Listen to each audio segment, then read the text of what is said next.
Hello everyone, welcome back to another YouTube video. Today we're going to do a speed paint. This is going to be formatted a little differently than usual because it is a set of 3 pictures. So I broke up the time-lapse into 3 sections showing with each picture because it's all on the same canvas, but it is 3 separate pictures. Also, I have no idea how I did this. Usually when I export time-lapses, they're around 10 minutes.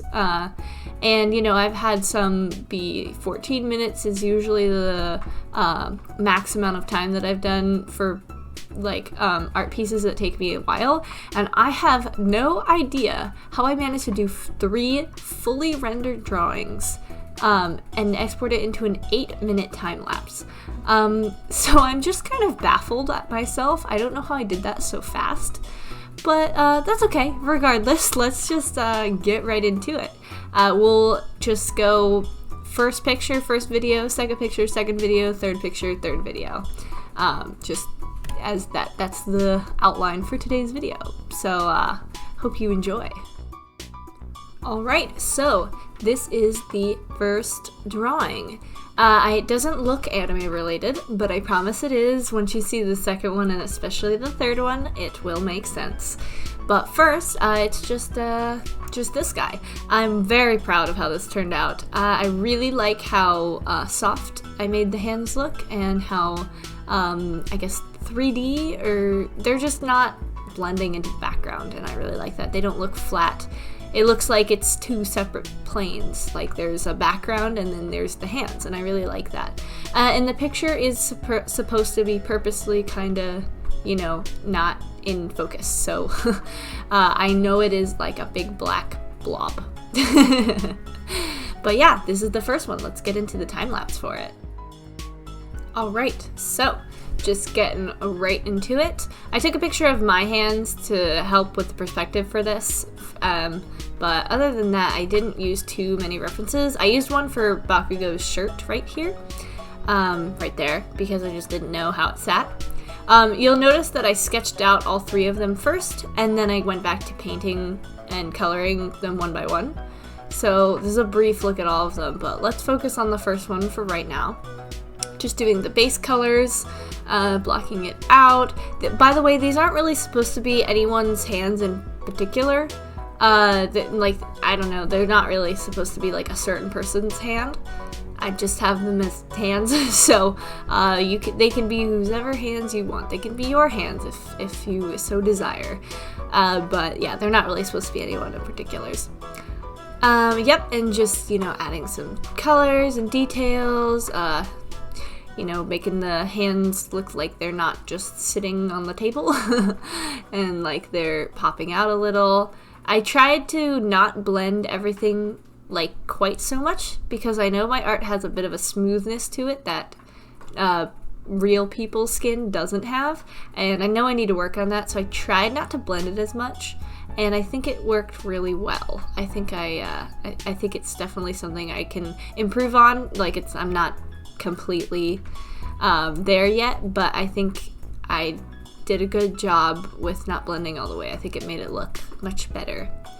Doing the highlight, and since this was a full realism piece, I got rid of the line art. I made it a little opaque and got rid of it at the very end. Adding some highlight because this is going to be in kind of like a sunny spot, so want the hands to be nice and well lit. And there goes the line art. And here we are, just keep blending, lots of blending, just so much blending all the time. Some drop shadows and experimenting with keeping the line art, but I've actually decided to get rid of it. And there's the lighting, and I know it's flashy and all that, but that's just me figuring stuff out. Doing the lighting because it's hitting the picture. And there you go. That's that one. It didn't take me very long, surprisingly. I don't really know why. I mean, I do know why, because there was... Usually what takes me very long is the skin, texturing and, like, coloring the skin, but there wasn't much skin to color in this one, so didn't take me too long. All right, and here's the next one. And don't worry, we will revisit all 3 of them all together, like side by side, when we're done. So if you didn't get a good look at that last one, no worries, it will come back. And so will this one. So this is the 3rd picture. This is like the zoomed in version of the picture that the hands are holding in the first one. So you can like actually see the details. This is just, you know, I just thought it would be really cool to have such a like outwardly aggressive character be in such a soft, nice, pretty surrounding, and just have it nice looking. It's also, if you guys are caught up with the manga, Bakugo is not in the best situation at the moment. So this was kind of like his just a piece to kind of reflect kind of how I feel and how I'm hoping everything works out. But that's kind of the overall feel of this one. I'm super proud with his lips. I struggle with his lips, as you guys know. And I also really like how he did his hair. Still not entirely sure how I did it. I kind of just, I don't know how I do it. I just kind of do it, and I'm like, oh, I wish I remembered how I did that. So yeah, and I'm really happy with the lighting. I really like nice bright pieces. They're just my absolute favorite. Just nice bright colors and pinks and whites and all that. So I just love them. So yeah, let's get into the time lapse for this guy. Alright, so this is me doing the background. I don't know why, I just chose to do the background at this time. This is me looking at the other drawings because I felt like it. I don't know. I just wanted to look at the other ones to see if I could capture the same theme. I think it's important when you do series of any amount of drawings, they have to overall have the same theme. It's really easy to just bounce around, but and just kind of have them all have the same feel. Me blocking in the base colors, it's kind of hard to see, but when I fill it in, you'll be able to tell I'm doing the shirt right now. There it is. Just base colors, you know, minor little edits. And here we are, putting in the shadows. Drawing in like a cartoon anime style for a while. I've been practicing that on my Instagram. Has really helped me block in shadows better. I don't know, it's just been very overall helpful. I'm really glad. I wasn't expecting that to translate, but it really did, and I'm really grateful that it did, because it's really helped me overall.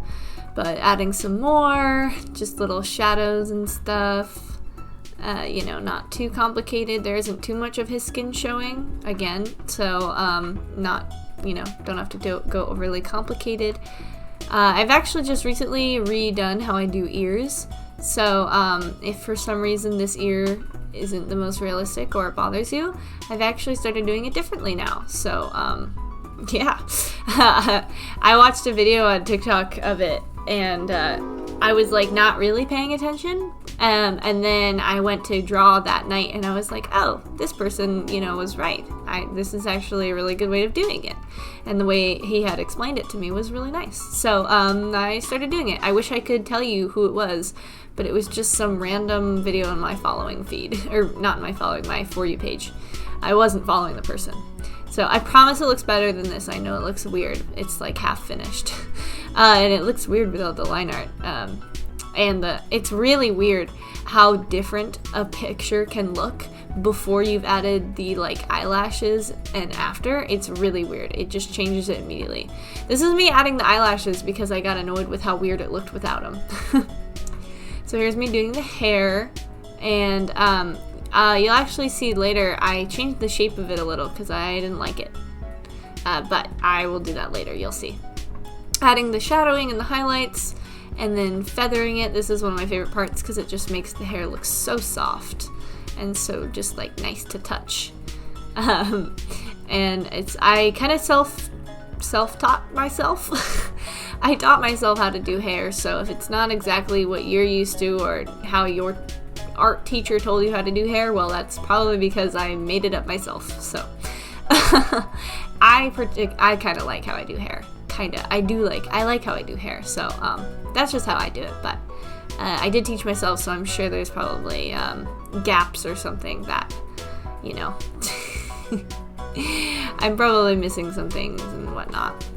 And now we're doing the shirt. Clothing is really hard for me because I don't quite understand it yet. I need to do a clothing material study really badly, honestly. I think I'm much better with folds in the fabric now, but now I need to practice like coloring fabric, because some fabric has a shine to it, some fabric doesn't. Some fabric sucks in all the colors and the light, and other fabric reflects it. I don't know. There's a lot of different kinds of fabric out there, so I think I need to do another fabric study. Adding the lighting, because lighting is so important, and reminding myself this is a picture, so I needed to add some detail around the edges. And yeah, that's this one. All right, and here is the final piece. I hope it all kind of makes sense and kind of mashes together now, and you get the series of 3. But if not, we'll look at them all like next to each other again in a second. But this is the final piece. It took me the least amount of work because I had already drawn the picture, and I had already colored the hand in a very similar position, so I already knew what to do with that. And I also had already drawn and colored the table. So I just kind of pulled in all the pre-existing elements that I had already drawn and put them all together and use it for this piece. So this is the quickest one. You'll be able to tell, it goes by really quickly.